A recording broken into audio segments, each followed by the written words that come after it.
If you initially thought the Geek and Gorgeous aPAD 20% Azeclair serum was an Azelaic Acid serum, you are probably not the only one. It isn't though, as it features an Azelaic Acid derivative called potassium azelaic diglycinate, or PAD instead. I mentioned the derivative in the video on Azelaic Acid in skincare I did a short while ago, but in short, it has a much nicer texture to formulate with than Azelaic Acid, which can be kind of grainy in higher concentrations, and has a few studies that indicate it could work similarly well.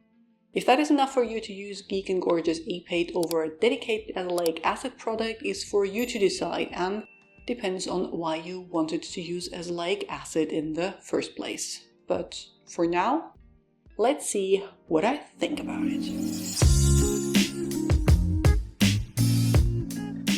If you're new here, welcome! I'm Dr. Anne, a physician passionate about skincare and well-aging. A water-light Azelaic Acid derivative, potassium azelaic diglycinate or aPAD formula to even the skin tone, normalize oil production and calm the skin. Despite being called water-light, the texture feels gelish to me more than water. It is still easy to spread, but isn't overly runny and has some body to it. There isn't any noticeable scent. One of the upsides of Azelaic Acid and also its derivatives is that it can be paired with any other stuff you put on your face. Within reason, obviously, it is always a good idea to keep your routine as simple as possible, so it can be used morning or night depending on when you can best fit it in. I have tested that extensively and paired it with tretinoin, with vitamin C and with chemical exfoliants, not all in one setting obviously, but over the course of the last weeks, and never experienced any irritation or pilling. As I personally do find it a little tacky after application, I prefer using it at night, just a few drops in the palms of my hands and then pressed onto my face with a focus on the areas where I have pigmentation, which is forehead and cheeks for me. The frequency depends on the rest of your routine, but for me, daily use alongside my tretinoin was fine, which might be an indicator that it doesn't have the same potency as true Azelaic Acid in higher percentages would have. I doubt that this would be possible to apply like that without irritation. I would probably be able to do that with a 5% Azelaic Acid formulation though, and irritation is no marker for effectiveness.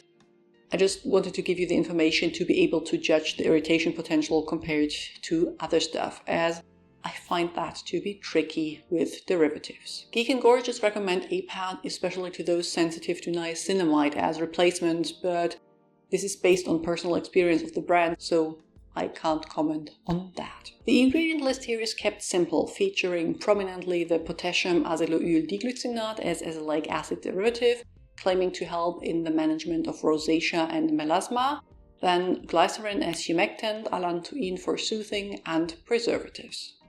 I personally am a fan of short lists like that, as they make it easier to individually pack what you want to use, but am aware that it also means you might need to layer serums, which can be too complicated for those not as invested in skincare as I am.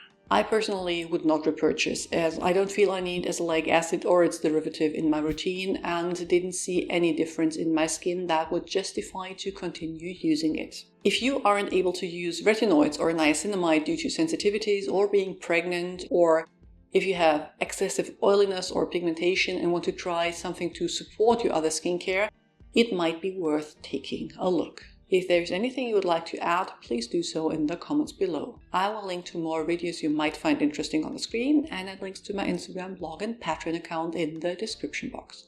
See you soon. Bye!